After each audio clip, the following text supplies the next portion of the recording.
मांस ईश्वर ने हमारे लिए थोड़ी बनाया है। अस्सलाम वालेकुम नाजरीन अनिरुद्धाचार्य महाराज जी कह रहे हैं कि नॉनवेज नहीं खाना चाहिए। तो आइए देखते हैं वो शेर के बारे में बोलते हैं कि दांत उनके नोकीले होते हैं, चपटे होते हैं, कैसे होते हैं। वो डॉक्टर जाकिर हैं, वो क्या कहते हैं। मांस ईश्वर ने हमारे लिए थोड़ी बनाया है। अरे शेर मांस खाता है, शेर को पाप नहीं लगता क्योंकि ईश्वर ने उसके दांत भी बड़े बड़े बनाए हैं। मांस खाने वाले जानवरों के बड़े बड़े कैनाइन दांत होते हैं, बड़े बड़े बगल में, कुत्ते के, बिल्ली के, इनके दांत अलग होते हैं। आपके दांत तो ऐसे नहीं हैं कुत्ते बिल्ली जैसे के हैं। ये करो, ये हम देखे हैं कि नहीं हैं? कुत्ते बिल्ली शेर जैसे आपके दांत हैं? नहीं ना। मांसाहारी जानवर के दांत, शेर बब्बर, चीता, उनके नोकीली दांत होते हैं। ये सिर्फ गोश्त खाते हैं, भाजी पाला खा ही नहीं सकते। जब आप अपने दांत आईने में देखेंगे तो भगवान ने, ईश्वर ने, हमारे खालिक ने हमें दोनों दांत दिया है। चपटे दांत भी दिया है और नोकीले दांत भी दिया है। अगर हमारा ईश्वर चाहता था कि हम सिर्फ भाजी पाला खाए तो ये नोकीले दांत क्यों दिया? गोश्त खाने के लिए। मैं आपको कोशिश करूंगा बताने के लिए कि आज की साइंस ये कहती है कि हमारे जिस्म में हमको प्रोटीन की जरूरत है। कम से कम 23 एमिनो एसिड की जरूरत है। यही 23 में से 8 एमिनो एसिड हमारे जिस्म में नहीं बनते। उसके लिए फर्ज है कि ये हमारे खाने में हमें ये एमिनो एसिड मिलना चाहिए। कोई भी शाकाहारी, कोई भी भाजी पाला नहीं है जिसमें आटों के आटो एमिनो एसिड मौजूद है। फ्लैश में, गोश्त में आटो अमीनो एसिड मौजूद है। इसे साइंस कहती है कंप्लीट प्रोटीन, कंप्लीट फूड। आज साइंस ये कहती है कि फ्लैश फूड में, गोश्त में प्रोटीन है, नियासिन है, विटामिन B1 है। इससे सेहत अच्छी बनती है। कि मुसलमान गाय का गोश्त क्यों खाते, वो उनका सवाल है। मैं पहले बोलना चाहता हूं भाई साहब आनंद जी कि एक मुसलमान अच्छा मुसलमान रह सकता है 100% शाकाहारी होने के बाद भी। A Muslim can be a good Muslim even by being a pure vegetarian. शुद्ध शाकाहारी होने के बाद भी एक मुसलमान 100% अच्छा मुसलमान रह सकता है। लेकिन क्योंकि अल्लाह सुब्हाना व तआला, हमारा रब, हमारा खालिक, कुरान मजीद में अल्लाह ताला फरमाते हैं, सूरह माइदा में सूरह नंबर 5 आयत नंबर 1 में अल्लाह ताला फरमाते कि आप उन 4 पायों जानवरों का गोश्त खा सकते हैं जिनकी हमने इजाजत दी है। अल्लाह ताला फरमाते सूरह नहल में सूरह नंबर 16 आयत नंबर 5 में कि आप कैटल का गोश्त खा सकते हैं। कुरान में जिक्र आता है सूरह मोमिनून में सूरह नंबर 23 आयत नंबर 21 में कि आप कैटल में से आपको मिलता है दूध, उनमें से मिलती है आपको गर्मी और आप इनका गोश्त खा सकते हैं। तो जब अल्लाह सुब्हाना व तआला, हमारा खालिक, हमारा मालिक कहता है कि आप गोश्त खा सकते, तो क्यों हमें नहीं खाना चाहिए? भेड़, बकरी, गाय, आप देखेंगे इन जानवरों के दांत, इनके चपटे हैं, उनके पास हर्बीवोरस सेट ऑफ टीथ है। ये सिर्फ भाजी पाला खाते, गोश्त खा ही नहीं सकते।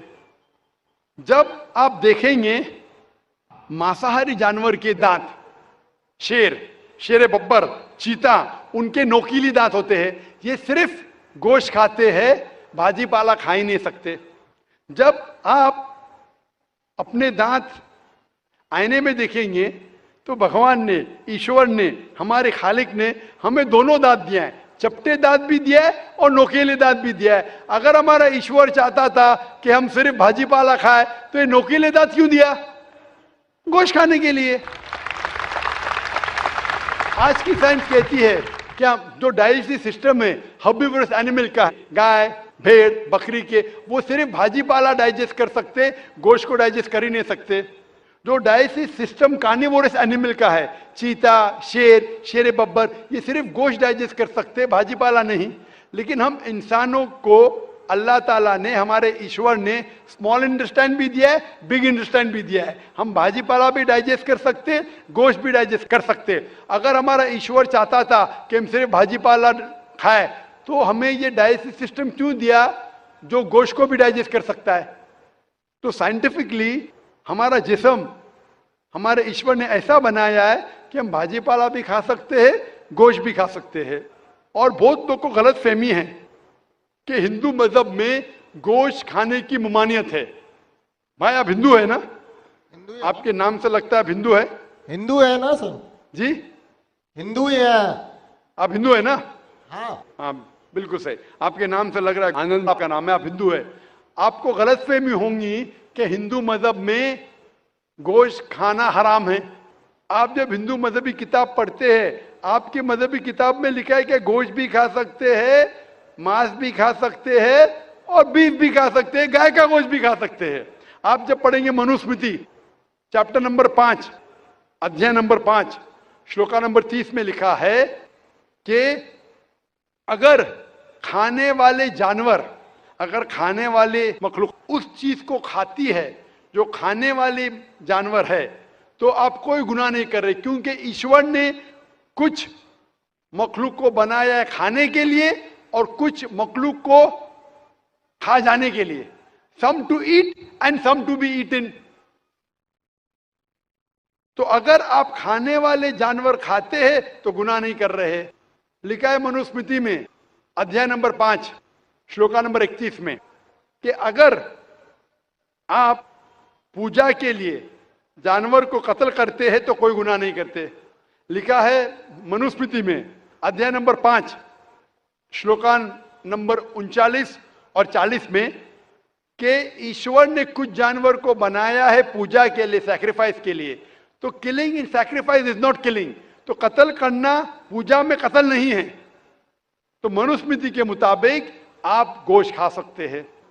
फिर आप जब मुताला करेंगे महाभारत का, महाभारत में अनुशासन पर्व में अध्याय नंबर 88 में युधिष्ठिर, पांडव के 5 भाई थे, आपने युधिष्ठिर का नाम तो सुना होगा। युधिष्ठिर जो पांडव के 5 भाई थे, युधिष्ठिर पांडव में सबसे बड़ा भाई था। वो पूछता है भीष्म से कि हम यज्ञ में, पूजा में क्या खाना दे ताकि हमारे परदादा खुश होंगे। तो भीष्म कहता है अगर हम यज्ञ में, पूजा में चावल, बार्ली, सेब, भाजी पाला देंगे तो हमारे परदादा 1 महीने के लिए संतुष्ट रहेंगे। अगर हम मछली देंगे तो 2 महीने के लिए, अगर गोश्त देंगे 3 महीने के लिए, अगर खरगोश देंगे तो 4 महीने के लिए, अगर बकरी देंगे तो 5 महीने के लिए, अगर सुअर देंगे तो 6 महीने के लिए, अगर परिंदा देंगे तो 7 महीने के लिए, अगर हिरन देंगे तो 8 महीने के लिए, अगर बैल देंगे तो 11 महीने के लिए, अगर गाय देंगे तो पूरे 1 साल के लिए हमारे परदादा संतुष्ट रहेंगे। 1 साल। क्या दूध की बात कर रहे हैं सर? आप बफेलो देंगे, बफेलो तो 12 साल के लिए, अगर राइनोसरस देंगे या रेड मीट, लाल गोश्त, तो हमारे परदादा हमेशा के लिए संतुष्ट रहेंगे। पूरा मेन्यू है महाभारत में, हिंदू किताब में पूरा मेन्यू है। क्या चाहते हैं? भाजी पाला, मछली, गोश्त, खरगोश, हिरन, बीफ, बड़े का छोटे का सब है। आप अगर वेद पढ़ेंगे, वेद में भी लिखा है कि संत और साधु गोश्त खाते थे, गाय का गोश्त भी खाते थे। फिर आप क्यों कहते हैं कि गोश्त खाना हराम है? क्योंकि बहुत से हिंदू लोग बाकी मज़ाहिब अच्छा है से प्रसन्न हुए। अच्छा जवाब। मजहब से प्रसन्न होने के बाद कुछ मजहब मानते अहिंसा में, और वो समझते हैं कि जानवर को कत्ल करना गुनाह है। क्यों?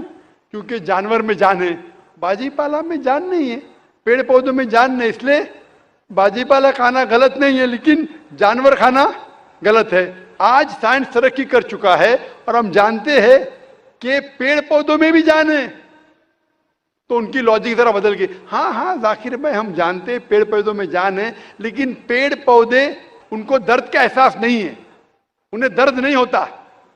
पेड़ पौधों को दर्द नहीं होता है और जानवर को दर्द होता है, इसीलिए जानवर खाना बड़ा गुनाह है, पेड़ पौधे खाना कम गुनाह है। आज साइंस फिर से तरक्की कर चुका है। तरक्की करने के बाद आज साइंस ये कहती है कि पेड़ पौधों को भी दर्द होता है, लेकिन उनकी दर्द की आवाज आपको सुनाई नहीं देती। हम इंसान सिर्फ 20 साइकिल्स और 1000 साइकिल्स के दरमियान फ्रीक्वेंसी में सुन सकते, इसके नीचे इसके ऊपर नहीं सुन सकते। वो चीखते हैं लेकिन हमें उनकी आवाज सुनाई नहीं देती।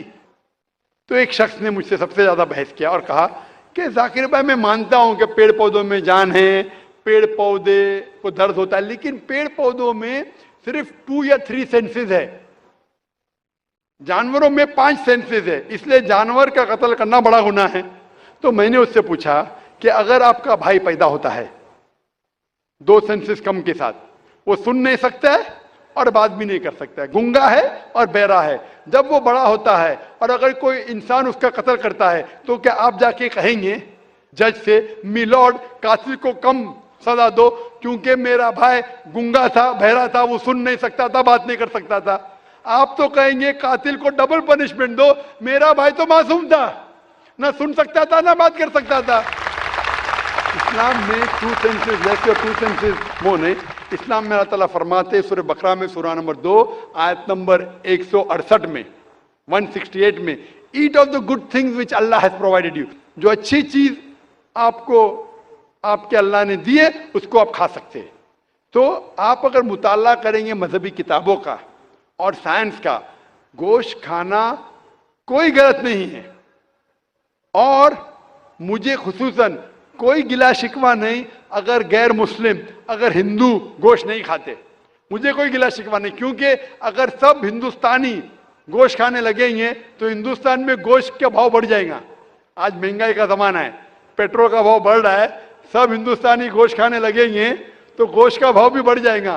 तो मुझे कोई गिला शिकवा नहीं आप अगर गोश्त नहीं खाते, लेकिन अगर आप ये कहेंगे कि गोश्त खाना गलत है तो आपको आपकी मजहबी किताबों के बारे में नहीं पता है और साइंस का भी नहीं पता है। अगर आप कहेंगे किसी की जान नहीं लेना चाहिए तो आप 2 मिनट भी जी नहीं सकते। हम जो सांस ले रहे हैं ये जर्म्स है, जर्म्स में भी जान है, आप सांस लेने से उनका कत्ल कर रहे तो आप जी नहीं सकेंगे। इस्लाम में यह है कि जो चीज की इजाजत है वो आप खा सकते, जो हराम है उसको नहीं खाना चाहिए। Hope the answer the question. तो नाजरीन, आपको ये वीडियो कैसी लगी? अगर वीडियो अच्छी लगी है तो एक लाइक करना, कमेंट करना और शेयर करना।